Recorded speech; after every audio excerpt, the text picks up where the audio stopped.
सबसे पहले आधुनिक भारत में महान शिक्षक रहे महामना पितामह ज्योतिबा फुले, महान शिक्षिका माता सावित्रीबाई फुले, माँ फातिमा शेख और विश्व के महान छात्र परम पूज्य बाबा साहब अम्बेडकर के चरणों में नमन करते हुए आज मौर्य कुशवाहा सभा प्रतापगढ़ के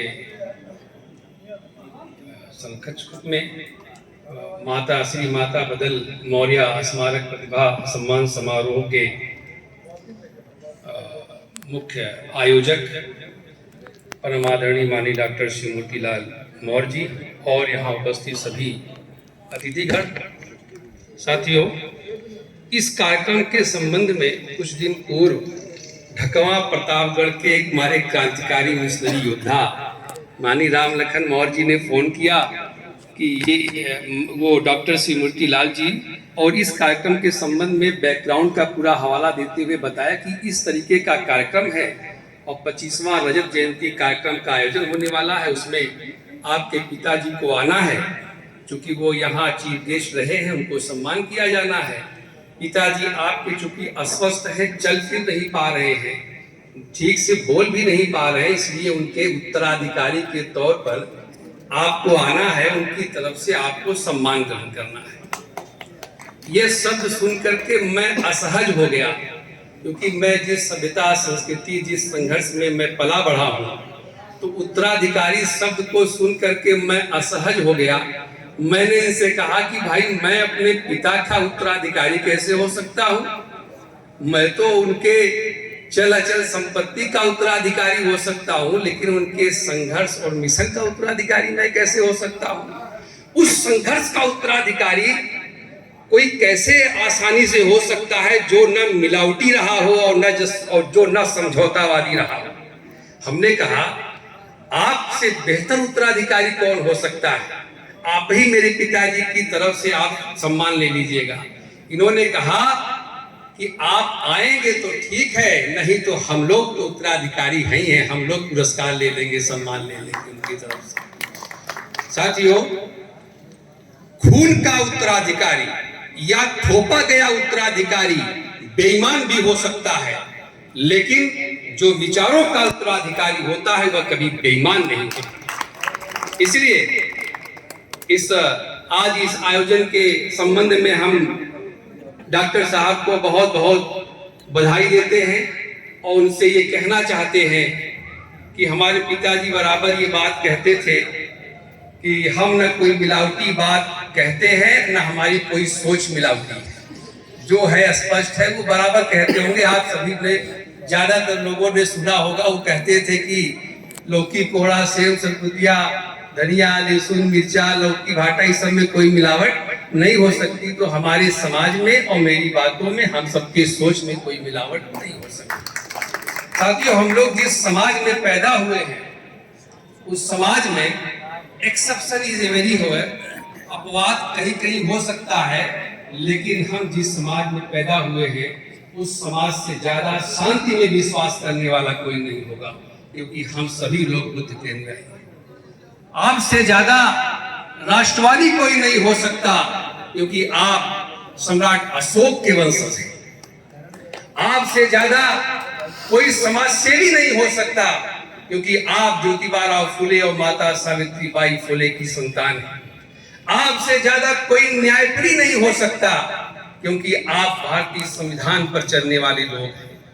आपसे ज्यादा कोई मेहनती नहीं हो सकता, क्योंकि आपकी मेहनत से पूरे भारत का पेट भरता है। आपसे ज्यादा कोई बहादुर नहीं हो सकता, क्योंकि आप वीर शहीद ऊधम सिंह की संतान हैं। आपसे ज्यादा कोई ईमानदार नहीं हो सकता, क्योंकि आप चाहे जाने अनजाने में आप पंचशील के सिद्धांतों पर चलने वाले हैं। साथियों, इसी तरीके से एक बहुत ही शुद्ध, साफ और महापुरुषों के सच्चे उत्तराधिकारी, समाज के प्रेरणा स्रोत माननीय डॉक्टर श्री मूर्तिलाल मौर्य जी को और उनके जोश और जुनून को, जो उन्होंने अनवरत 25 वर्षों से बनाए रखा है, मैं आज नतमस्तक होकर के उन्हें सादर नमो बुद्धाय प्रेषित करता हूं। साथियों, जब किसी व्यक्ति में, हम डॉक्टर साहब के लिए कह रहे हैं कि जब किसी व्यक्ति में सामाजिक परिवर्तन की चाहत होती है तो सबसे पहले वह अपने समाज की तरफ जाता है, अपने समाज को सम्मानित करने का काम करता है। तो सबसे पहले अपने समाज के होनहार वीरवान छात्रों को, मेधावी बच्चों को सम्मानित करने का काम करता है। और जब वो यह काम अनवरत करता रहता है, सम्मान देने का काम, बच्चों को पुरस्कृत करके सम्मानित करके उन्हें इसी बहाने अपने गौरवशाली इतिहास, सभ्यता, संस्कृति को बताने का काम करता है, और जब यह काम अनवरत चलता रहता है तब जाकर के समाज में सही को सही और गलत को गलत कहने की हिम्मत आती है।